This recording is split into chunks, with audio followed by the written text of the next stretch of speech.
All right, guys, we're back. Javar, welcome back to the pod, man. With the Hey, shades on, I see you. hey, trying to be like Shaq. He always wears shades when he does his pod for whatever reason. It's hilarious. We got a lot of things to discuss, man. Last time we talked was right before the NBA playoffs. As we know, the first round is still ongoing, but there has been a lot of developments, whether that's injuries or just great games, just players breaking out. I think we should start with the Sacramento Kings Golden State Warriors series. Yeah. Uh, this was probably the most anticipated series aside from the Lakers one for me, obviously. I thought that this was going to be a long series, and it looks like it's turning out that way. What have you seen so far, man? And we just watched Game 4, but what have you seen from this series so far? Who's standing out to you? Who has the momentum? Let's get into it. Yeah, I mean, this is one everybody was excited about, right? And is it has not been disappointing. The first two games were just super close. Sacramento is really showing their mettle at home. What's the place called? The Golden One Center. Golden, yeah, that's it. Golden. It's I mean, it looked like NCAA, like it was March Madness or something. Like they was Sold out. turned up in there. And then we got to talk about game two. I mean, really, both of those games were physical. Draymond Green and Sabonis were kind of going back and forth, falling over each other and wrestling on the floor. Just real physical play. That kind of boiled over a bit. In game two, Sabonis was trying to be a little slick when he was on the ground, trying to hold Draymond's leg, and Draymond gave him like a like an Undertaker stomp or something like it. Like. And Sabonis sold the fuck out of it. Like it looked like some WWE shit. He was like, right, like I just like that's crazy. And how the crowd was like, oh, it was just really felt like it was like some overtime. WrestleMania 17, baby. Oh my god. He was on the floor for like what 5-10 minutes. He was selling. Yes. You were surprised that Draymond was gonna get suspended for that one. I mean, he got ejected. That was automatic. Of course, he was acting a fool. Throwing a finger up at the crowd, and he kind of luckily somebody didn't throw a beer at him or try to start something. And another Malice the Palace type situation, but that didn't happen. Let me. And Adam Silver was there too in the front. Adam Silver was there. So let me get your opinion for the pod. I mean, obviously we've already discussed it, but for the pod, do you think Draymond should have been suspended for Game 3 for his actions in Game 2? I mean, I think that part at the end, how he was just showing his ass, I think that's why he should have been suspended, because he just clearly didn't show any remorse, and it was just like a middle finger to it. He knew he was going to get ejected, and he was just playing it out because he knew he doing acting a fool because he thought that was going to be the end of it. It's like, okay, that means you don't really care about this, that point, that kind of punishment. So. I wasn't surprised. If I was the commissioner, I felt like, a man of pride. I would be like, oh hell no. He's just trying to embarrass me right when I'm sitting here in the front row. Like David Stern probably would have actually suspended him like multiple games or something. David Stern was so fucking mean looking back, bro. He had no business being a commissioner. Hey, but sometimes, as a fan, you want the guy to kind of, you don't want the players acting up and like running over teams, and running over the league. You want some kind of order and some kind of, somebody looking out for the fans' interests at the. But in this instance, I wasn't surprised. You didn't seem like you expected that at all. I didn't expect him to be suspended on top of being thrown out of the game. Him being thrown out of the game was a foregone conclusion. I mean, whether I agree with like the narrative that Draymond tried to hurt him or Draymond curb stomped him, no, seriously, I do not buy into that narrative. I honestly think that Sabonis grabbed this man. He didn't have anywhere to land his foot. Did he step a little hard because he got grabbed? Yes, but I don't think you'd have did that. Absolutely, yes, yes. I probably have done that before. Yeah, like I mean, get the fuck off of me, bro. Like get off of me.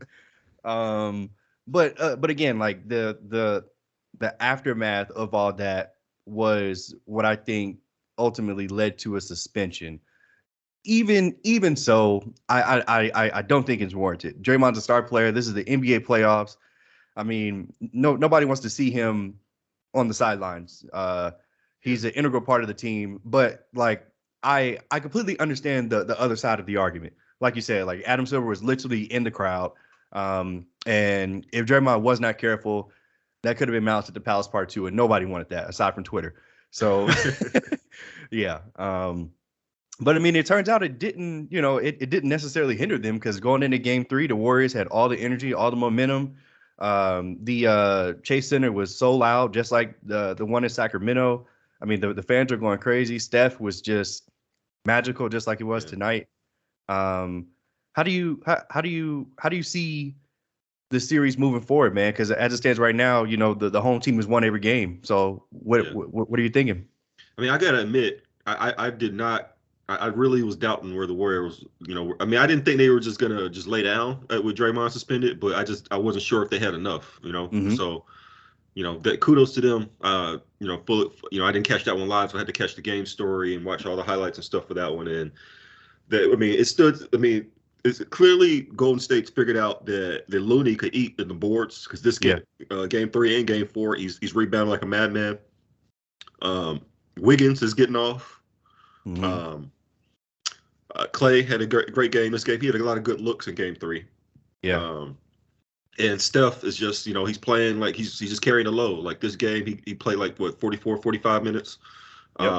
Hard minutes too, because Davion Mitchell and De'Aaron Fox, those guys can guard. And Sacramento, they're throwing the kitchen sink at the guy. I mean, Mike Brown, he used to be an assistant with the Warriors for like the last 5 years, so he knows. And he defense is his calling card. That was what he was the defensive coach with the Warriors too. Yep.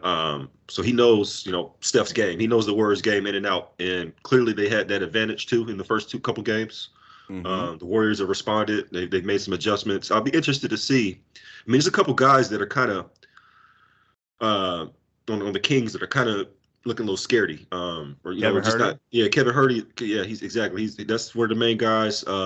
Quietly, Sabonis. I mean, he's hustling out there, but he's not really doing nothing. Like, I was about to say, we might have a conversation, bro, because Draymond Green got Sabonis in the straitjacket, as you love to say. Like, so Sabonis is likely all NBA third team center Sabonis that Anthony Davis won't get. So we'll see how that shakes out. But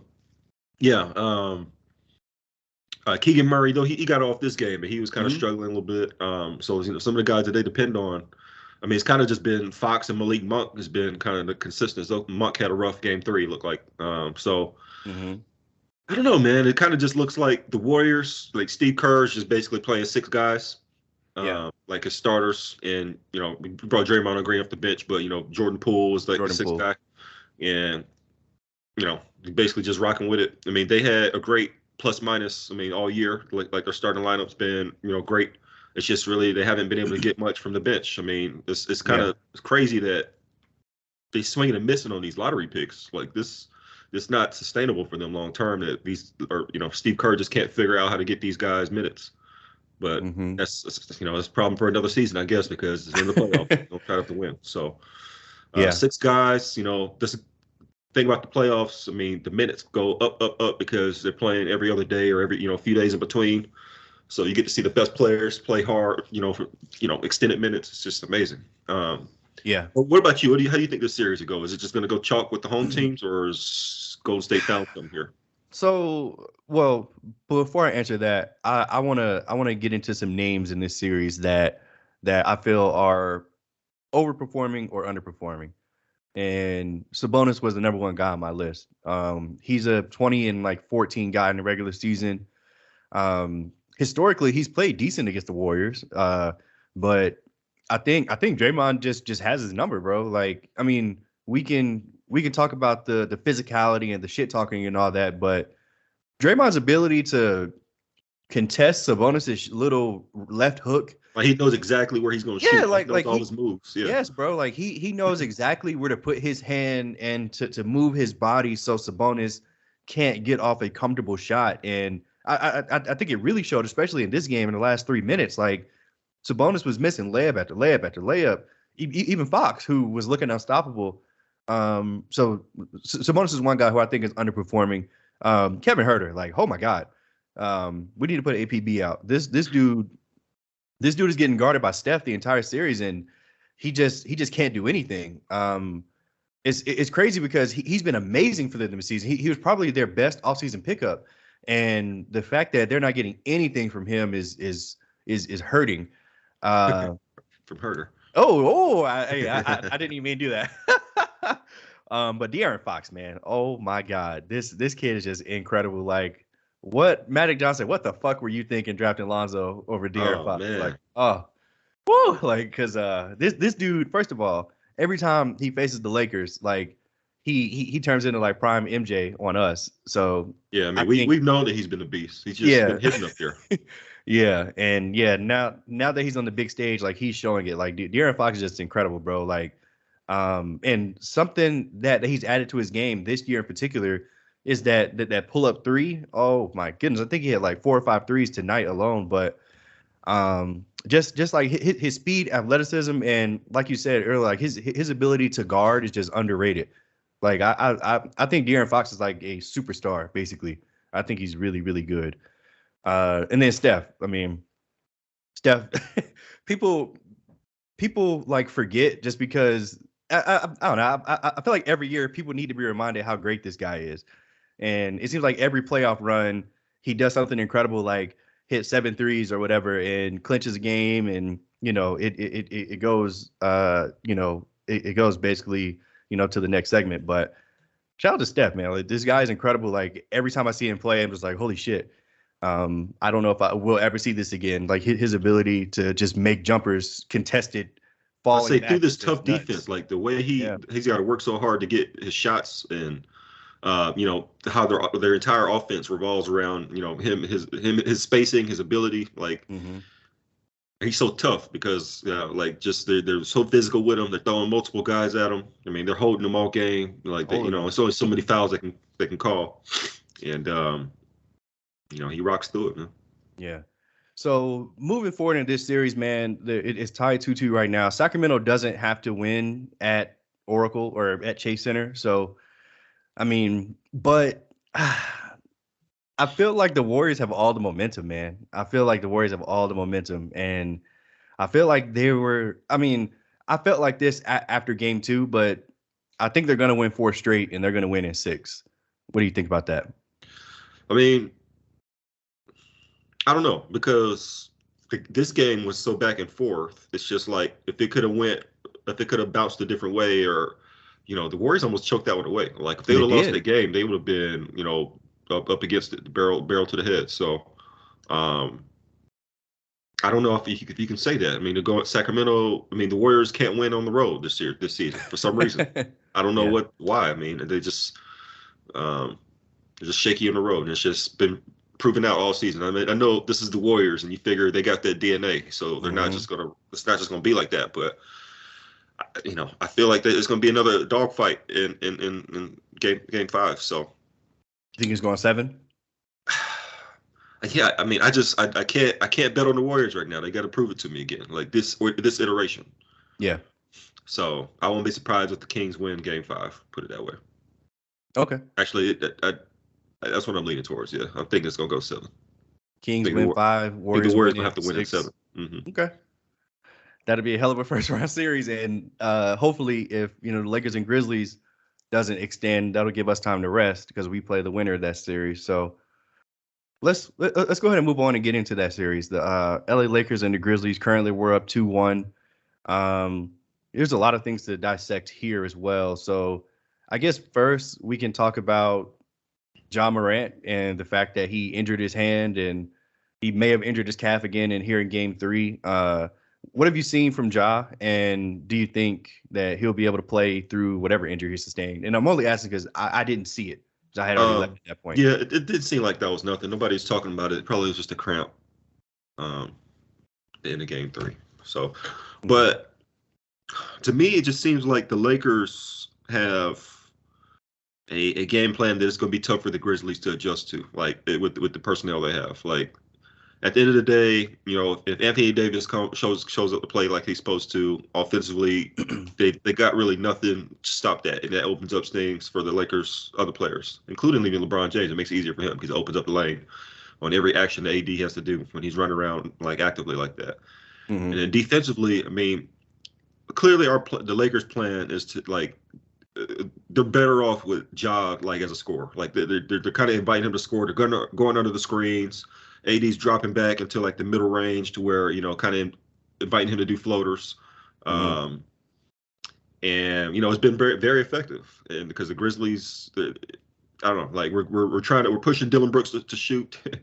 Basically everybody, all the people that we want to shoot, we're giving them like wide open shots. And for the most part, it's working out. It just depends on, offensively how the Lakers play. And that's been an interesting challenge. The Grizzlies, their defense is legit. They're 7th seed for a reason. I mean, sorry, second seed for a reason. And in the last couple of years, they've been able to prove with or without Ja that they're a solid defensive team. Yep. So, to me, it's just about, AD's just got to be, just figure out a way, keep the motor running. If the shots aren't falling, still just be a monster on the glass, because they can't stop him on the offensive glass. In that game too, he kind of got roughed up. He got nicked in his eye. Felt like he was just kind of getting beat up, wasn't getting calls. That was frustrating. But I don't know, man. The Lakers up 2-1. If they can just keep that same effort in game 4, be up 3-1, be in good shape, and hopefully you can end this series in game 5. So.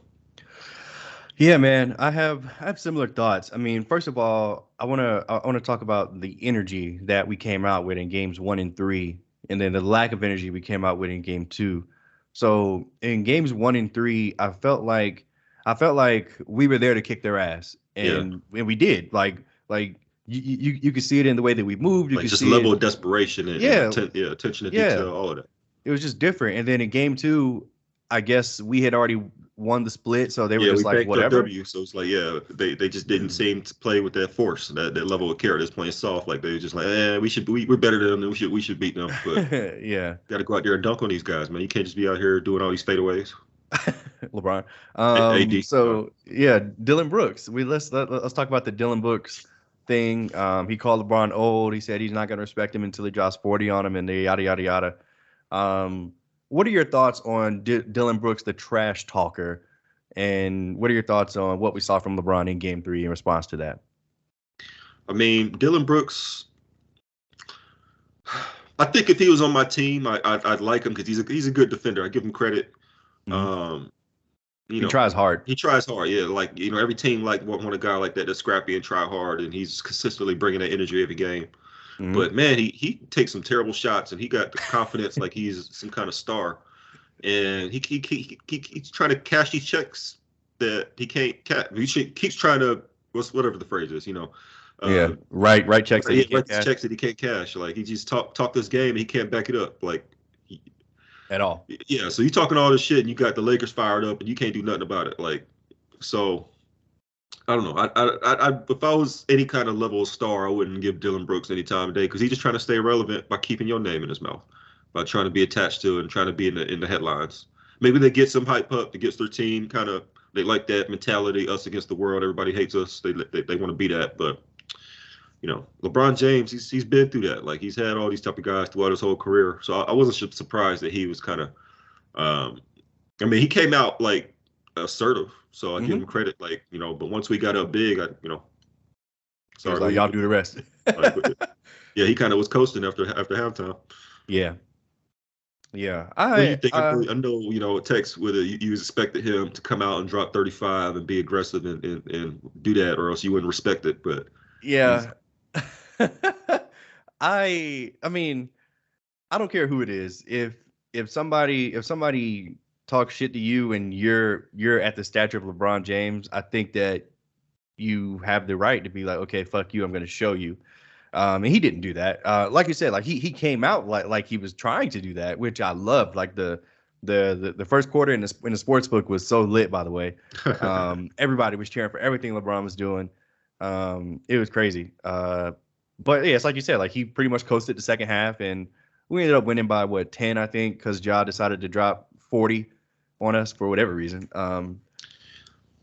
But yeah, I mean, we were kind of just jogging back, not really playing, giving him practice shots. He was, give him credit, he was making his threes. He was making them, yeah. And then Nobody was trying to get dunked on, so they weren't really contesting them on his layups. Just giving them open layups, and it's like whatever. We're up 30, we're up 20. Okay, oh, we're up 10. Okay, stop playing. Exactly. Yeah, stop playing, man. Stop playing. But okay. Yeah. And yeah. Shout out to Dylan Brooks. I mean, like you, if he was on my team, actually, I would kind of hate a guy like that because he can't play. He played too much minutes. He do too much, but I would like to have that defensive talent. I'll put it that way. Yeah, there we go. Yeah, like I would like to have some of like maybe the attitude and not the mindset. Like I feel like he plays with a lot of heart, which is great. He tries really hard, which is something a lot of guys in the league just do not do. So, yeah, shout out to Dylan Brooks, but keep your mouth shut, sir. Let's talk about. I guess let's go ahead and get the Nuggets and the Timberwolves out of the way.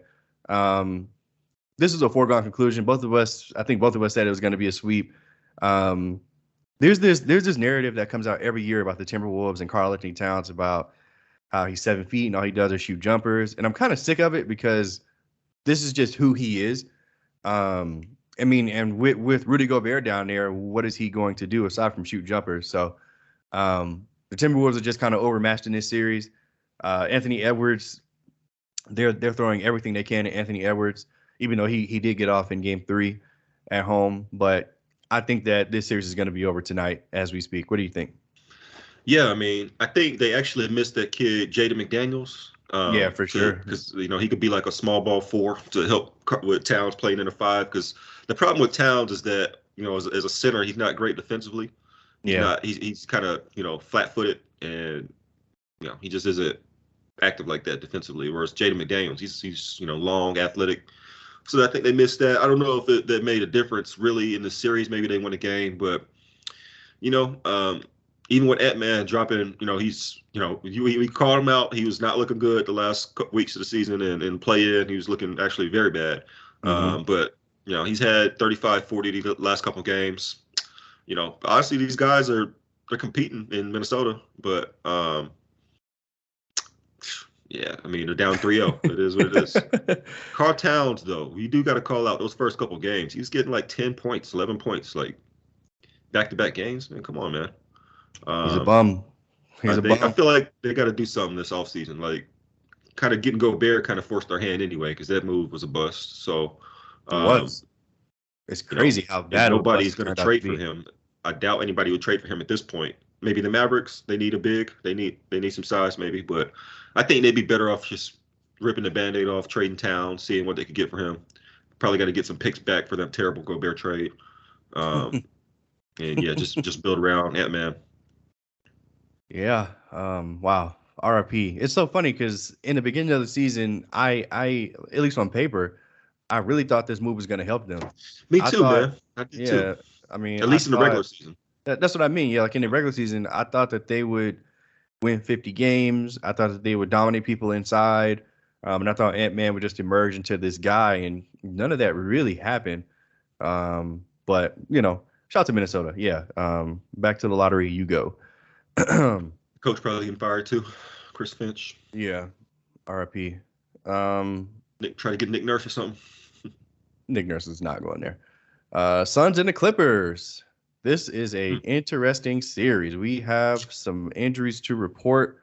Of course, more. Yeah, not anymore. Yeah, of course, Paul George is out for the series. And then Kawhi played in a game and a half, and now he's out. He was out for games 3 and 4, and he's probably not going to play 5. I doubt. Well, who knows? He may. What do you make of this Kawhi thing, man? I mean, here we go again. Yeah, man, it's kind of sounds like we're going after the series. We're going to find out that he had another, some kind of injury where he might need surgery or something. It just seems like whatever's going on with that. Yeah, I mean, they're calling out that he's not going to play like a day in advance. Like it's just they know he's not going to play. So, damn, that's not really day to day. If you can just already know a day or two in advance he's out. Yeah, that's true. And we just know that he's had this issues with I think both his quads and both his knees. So. I mean, I don't know. We're calling it a sprain right now, but that's kind of what they did the year before, 2021. Yeah. He got hurt and he missed the rest of the series. And then at the end, they said he had an ACL tear. It's like, what? So I hope that's not that severe, but I'm starting to think that we pretty much seen the end of Kawhi as like a major player because he just can't play, high intensity basketball for consecutive games for like consecutive weeks. So without his knee blowing up. So, and the Paul George, same thing. He's always hurt too. This Clippers thing has been sad. From streets like the spotlights or whatever they was trying to say when they got Kawhi and PG that same summer, like a month after after the Lakers got AD. Mm-hmm. Everybody predicted they were going to win all these championships and they were going to be the team of LA. I mean, they kick our ass in the regular season, at least after that first year. But at least we got a championship. And but it's sad. I mean, what do you think? Do you think it's that bleak, or are you kind of just are you paying attention to this one? It's over. No, I've watched every single one of these games. This like I said, this has been an interesting series. But yeah, it's over. I honestly think if Paul George and Kawhi were healthy, they could have beaten this Suns team because this Suns team is not that good. I'm about to say it's an interesting thing, like looking at the Suns. Yeah. Yes, it is. Yeah, this Suns team is not that good, and the problems that we thought that they would have, they have. They have no depth. They're playing KD 44 minutes. They're playing Chris Paul 44 minutes. Now it's the playoffs, and guys are going to play a lot of minutes, but that is a lot of minutes for those two guys in particular. Just to be playing against the Clippers with Russell Westbrook as your best player. Yeah. And fucking Nicholas Batum out there, like what? Yeah, like, we doing this? Come on, like that's pretty sad. So, shout out to Russell Westbrook though. I will say he's been great in these 2 games at home. There's no pressure, with no star. Yeah, I know, but I mean, I don't want to just always shit on the guy. Yeah, I mean, fuck him. Fuck him. But like, shout out to him for playing well in these 2 games. Honestly, I give him a lot of credit for that game 1. Where he was shooting like shit, and where he's 3 of 19 or something crazy. And, but he buckled down defensively and getting every rebound like a madman. That was impressive. Got a game-winning block on Devin Booker. Actually, I give him a shout out because honestly, I thought his career was looking like it was going to be over. Like he was heading towards like Iverson path where nobody would want him. Ooh, wow. And honestly, if he's reasonable with his contract next season, I'm sure some team will give him a shot. Maybe even a contender team. So I think this Clipper stint has been everything he could ask for, man. So that's good for him, good for his career. And I'm not going to be a hater on that. So yeah. But yeah, I mean, I think both of us are in agreement. Like this series is over. The Suns are up 3-1. They're going back to Phoenix for Game 5. It feels like KD has. I don't want to use the word coasting because that's not correct. But he's been like so hurt. I think he's only played like 12 total games with this team. So I think he's just working back into that playoff form. Just kind of just letting Devin Booker just handle all the heavy load. That's exactly what I was about to say. Yeah, like he's kind of just letting D-Book just go crazy, which he is. But for some reason, this team just doesn't strike fear in me, man. I'm not sure why. Maybe it's because they're on the opposite side of the bracket. DeAndre Ayton's just a guy, just running around out there. Yeah, he is.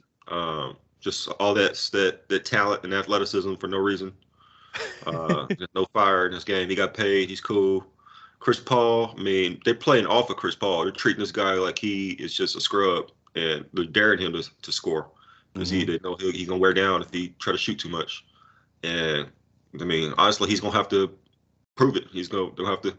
If basically your whole team is depending on either Book or KD to score, yeah, I would just sell out, just guard those guys. Like I would give any other role player a shot. I mean, I wouldn't give Chris Paul just an open shot, but I would pretty much play out for him, DeAndre Ayton. Honestly, I'd let him just if he want to try to eat, I'd try to funnel it to him. I'd play him, honestly, defend him honestly, or just leave him open. But I'd invite him to try to be aggressive because he's not it. Like I will say Chris Paul did play well down the stretch, and I think it was game 3. Yeah, he found 4 this last game. He finally had a good game. Like they didn't leave him open all series. Shout out to Chris Paul. The Nuggets, though, I want to give them a little props. They look really good in this first round 1-8 series against. I mean, they're supposed to do what they're doing. I'm just saying they're a deep team. I think that's going to be an interesting matchup against the Suns because, like we talked about how the Suns pretty much got 3.5, 4 guys. Whereas the Nuggets, they go like 8, 9 deep. So that's looking like that's going to be the next series in that bracket. So, quick preview. Suns, Nuggets, Western semis. Who do you got? It's a little early, but if that's how it break out, I got the Nuggets, man. Honestly, I can't believe I'm saying this, but I think they're gonna run them boys. They're gonna run them. They're gonna be like, I think the Suns are gonna be worn out because Monty Williams will have to play them. His main guys 40+ minutes every game, and I think the longer that series goes, go in favor of the Nuggets. But I think it might not even go that long. I think it might be like Nuggets in 5. Honestly, Wow. they might just surprise them, just run them off the gym because they are really cohesive and deep, and they know what they're doing. Once the Suns, they've only played together as this team for, like you said, what, 12 games, something like that. So yeah, at some point, chemistry matters. So. Yeah, that's true. And Jamal Murray's been playing really well. He's looking like, I don't want to say Bubble Murray, but he's been looking great in this Minnesota series. So, I mean, yeah, Nuggets and Suns will be interesting. I don't know if 4-1 is realistic just because of KD and Devin Booker, but hey, man, you might be right. I mean, shit. I mean, I do think the Nuggets are going to beat them, but I don't know if it'll be that easy. I'll say that. But yeah, man, I tell you, like, it is really sad though if this is the end of Kawhi, like we know, because man, this guy was just he's. I think he might strike like the most fear of me, like of a guy like when it's playoff mode and he's like out there because you feel like you can't do anything on you, like because he's amazing on defense and he makes everything. Like it feel like, and he's just like stone cold killer. Just can he do it for like a long stretch? Yeah. He reminds me of Kobe out there sometimes, like when he's aggressive too. It's sad. Yeah. Let's move to the Eastern Conference real quick. The Bucks and Heat. This series is not supposed to be this interesting, but a game 1 back injury to Giannis will do that to you. Now they're down 2-1. Miami's leading. They are kicking their ass, honestly. I mean, it seems like the Bucks are just outmatched. I mean, I got to give credit to Jimmy Butler, bro. Like, again, another guy who just elevates every single year in the postseason. Like I think he's averaging like 30, 31 in this series. He's been just destroying Chris Middleton, talking shit to him too, which I love. It's the Bucks. Like the Heat are kind of their kryptonite a little bit. Slick. It seems like it, bro. 4 or 5 years. I know, obviously they're missing Giannis, but Giannis better come back ASAP. The Bucks look very shaky without him. Yeah, like Brook Lopez kind of just getting played off the floor, and Middleton is kind of iffy. They're depending on Drew Holiday to be their number 1 option every game. They're getting blown out. It's not working out. Yeah.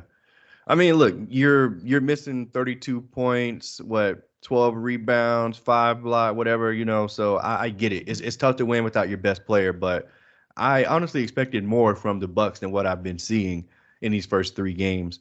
And it's only going to get harder because they've lost home court advantage completely. The game 4 is in Miami. So Giannis better take whatever drug or steroid he needs to come back, because if they lose this next game, they're in trouble, which would be disastrous for this season when they've been so good all year.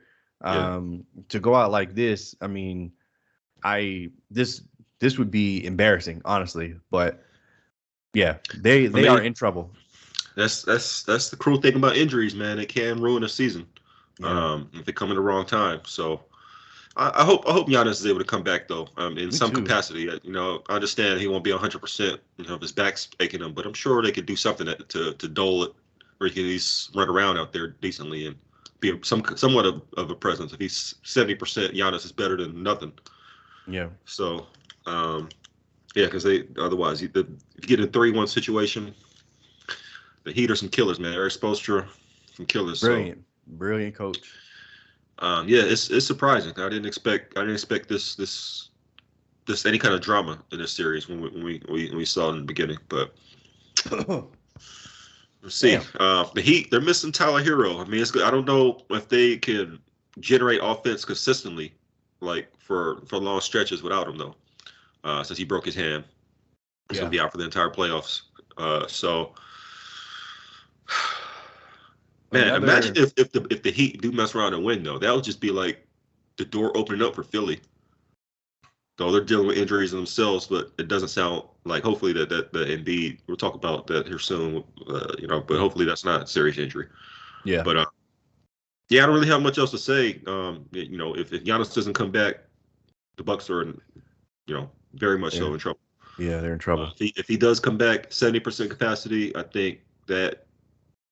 Well, I don't even know if that's. I mean, the Heat honestly look like they match up really well with the Bucks. Mm-hmm. So they need Giannis to be able to, Dominate. Yeah. So I don't know. What's the next time they play? They play Monday, right? Yeah, 7:30, April 24th. Yeah, tomorrow. Yeah. Yeah.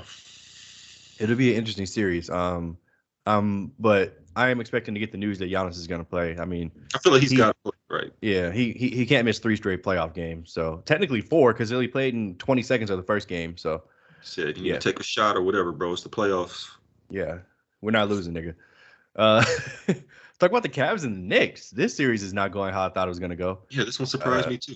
Yeah, the Knicks are currently up 3-1. Donovan Mitchell with 11 points in a Game 4 playoff game. Your team's down 2-1. Holy shit. I mean, we've seen that before though. Sometimes Mitchell, I mean, he could have 40, and then he could just end up with, less than 15. We've seen that with Utah. I don't want to call him a choker or nothing, but he's kind of just like, he could explode or he could bust.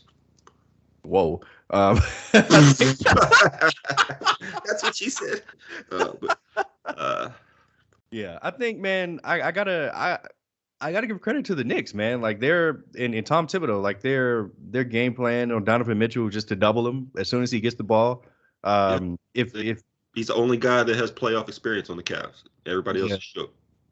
Yeah, they are. And I'm gonna go down a list here, but I'm very disappointed in my man Evan Mobley. I mean, I was gonna get on his ass. He's got the deer in headlights, bro. Like he get down there, he's missing chippies, or he passing it out quick. He don't want nothing to do with it. I mean, he's averaging like 11 points this series. What? Yeah. I mean,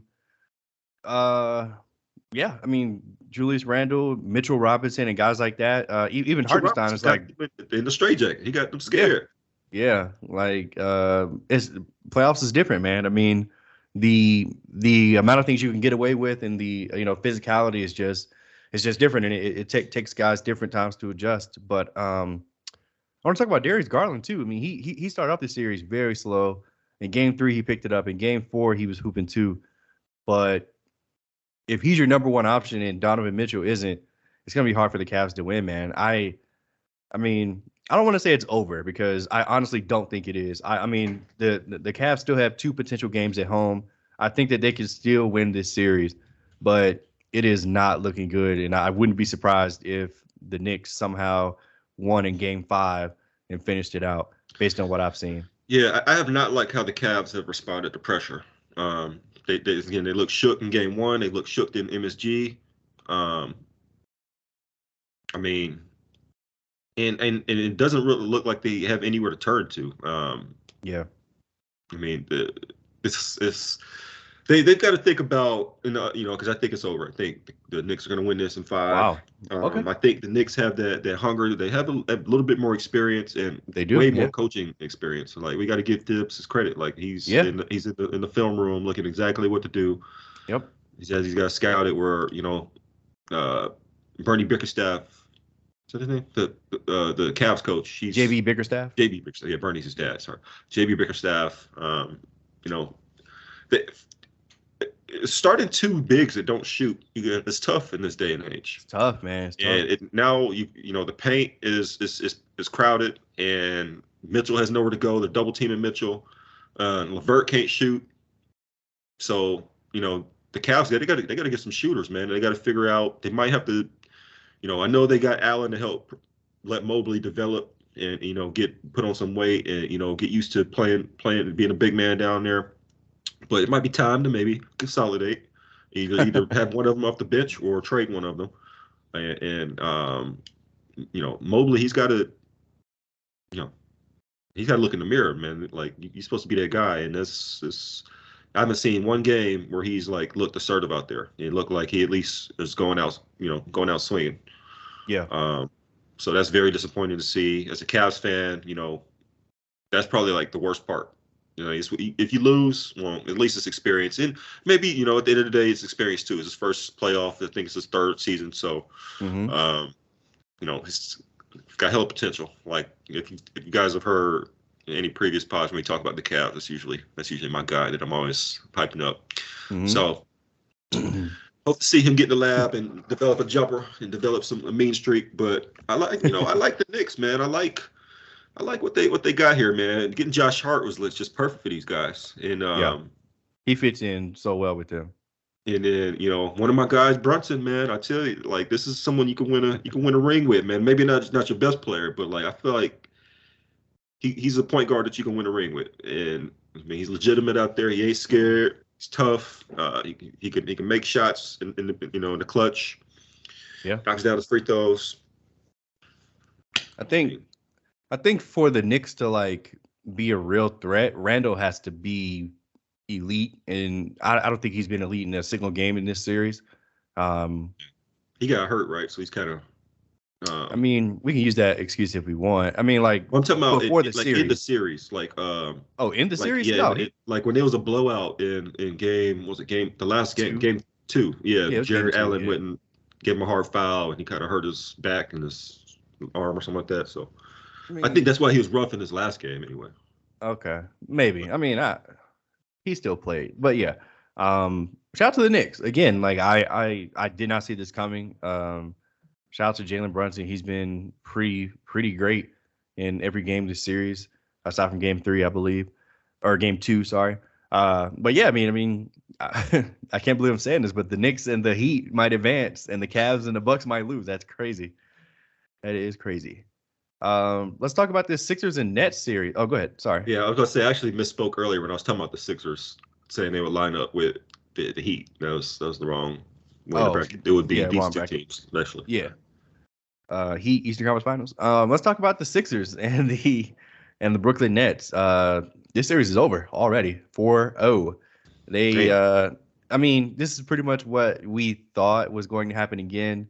I didn't want to see it because, like I said earlier, or in a different pod, I'm a fan of Mikal Bridges, and he was still putting up decent numbers. But he was taking some crazy shots. But I mean, he kind of had to because nobody else was doing anything out there. Yeah. Spencer Dinwiddie was terrible in this series. Dorian Finney-Smith was nothing. Cam Johnson was in a straitjacket. Nobody was able to do anything. Nick Claxton had Embiid to worry about. So I mean, I'm all for your best player shooting 20, 25 times in a playoff scenario so you can get a chance to win. But I have a problem with Jacque Vaughn. I think Jacque Vaughn doesn't realize that Mikal Bridges is like the best player because their offense is like it's like this weird motion, like everybody touches it and and everybody shoots, and that's cool in the regular season. But when you're trying to win games, you need to be able to run stuff to get your best player a good shot. Yeah. And I don't think that should be the best shot for your team. If that's your best player like this in a sport like this. I don't think the Nets did that one time, like not once. So it led to Mikal Bridges getting the ball with 5 seconds on the clock at the 3-point line, trying to do something and take a fadeaway, which was just hard to see. But I mean, on the Philly side, there was just nothing that they had for Joel Embiid. Like, and he only averaged like 13 points a game in this series because they doubled him relentlessly.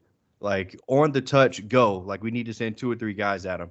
Yeah, I mean, if anything, I think the Nets, they just played themselves. Like that was their whole game plan because they just doubled Embiid. They sold out on Embiid, so they just let the other guys just get off. Maxey Harden was just out here dishing like it was nothing. Yeah. Tobias Harris is just taking practice shots. He's eating good. Yep. So it's kind of just practice for Philly. Like they were beating up on Embiid. He actually sprained his knee.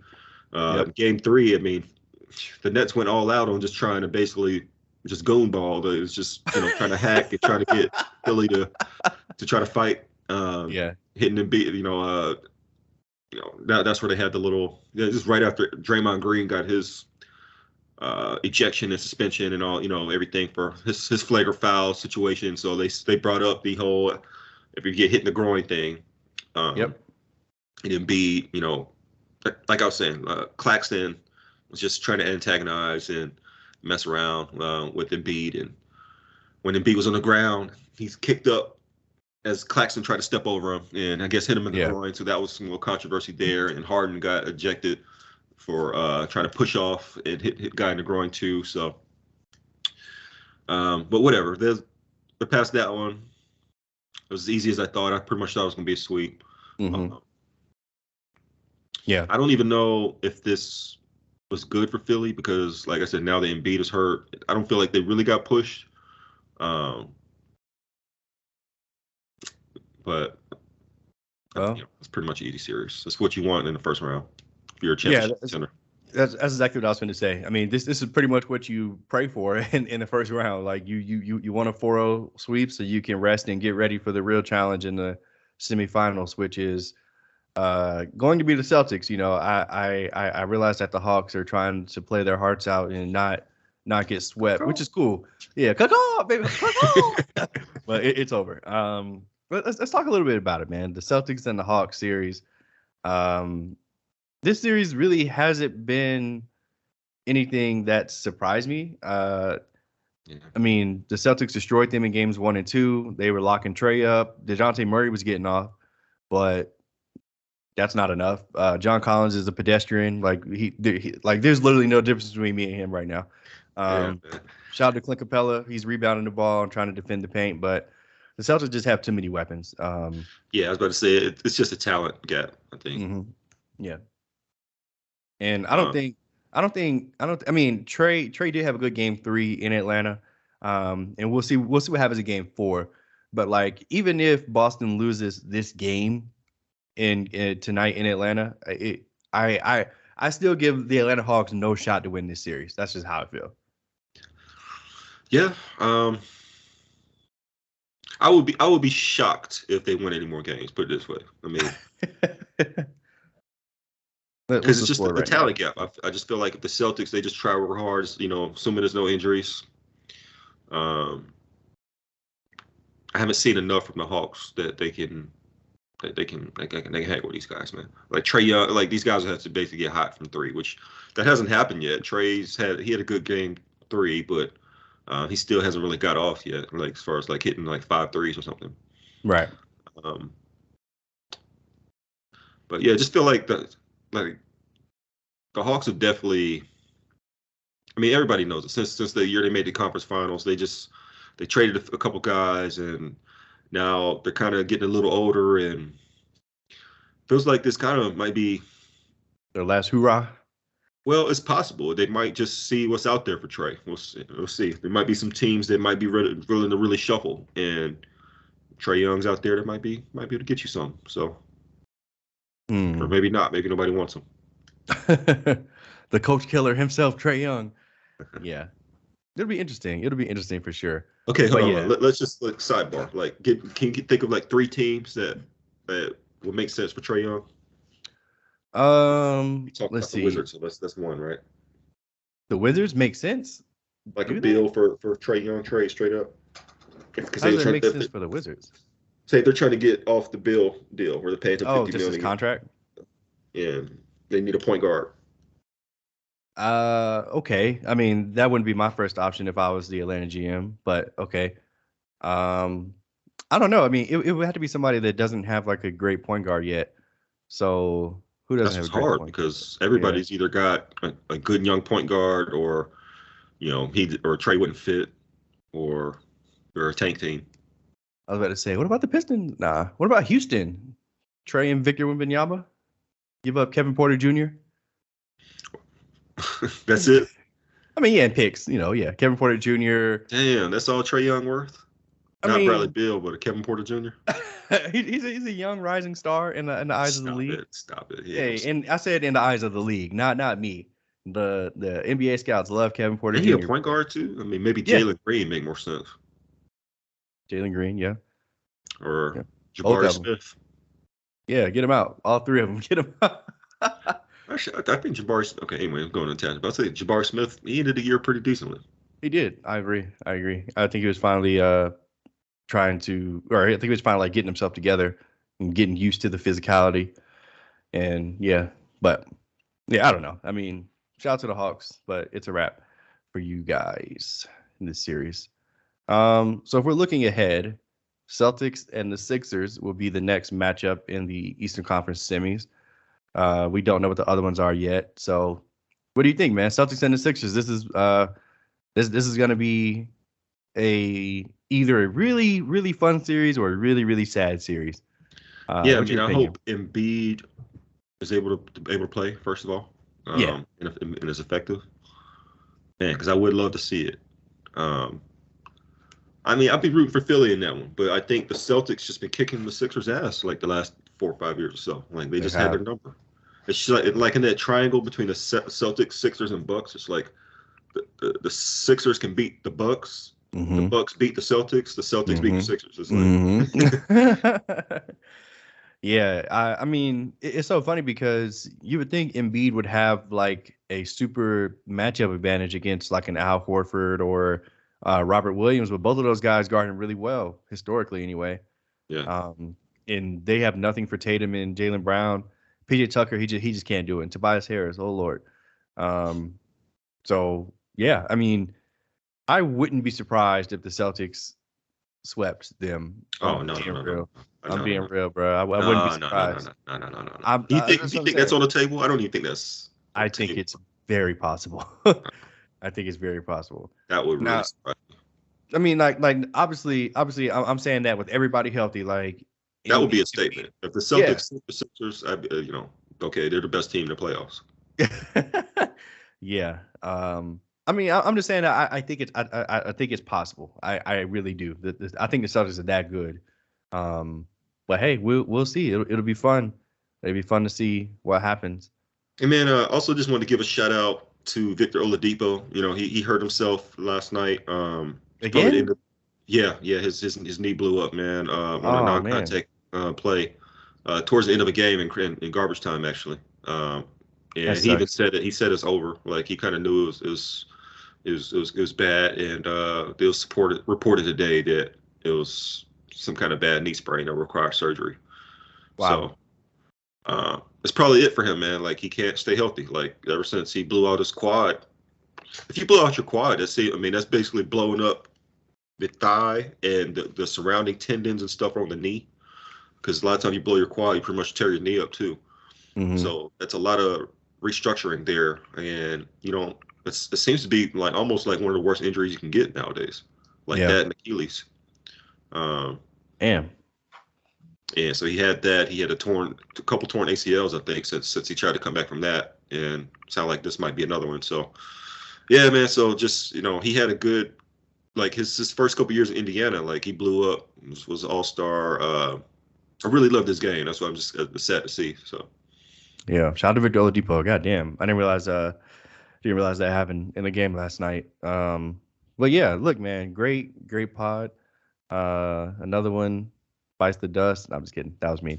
Another one in the can. And we'll be back when the Lakers go to the finals. are we waiting just for them? No, no, no. No, I'm just playing. We'll probably be back in a couple weeks, man. These Yeah. playoffs have been some crazy stories, man. I just love the playoffs. Yeah, it's fun time. It's the best time. Games on every night. Ignore my wife. I'm just kidding. I love you. I'll be baby. All right. Okay, man. Thank you.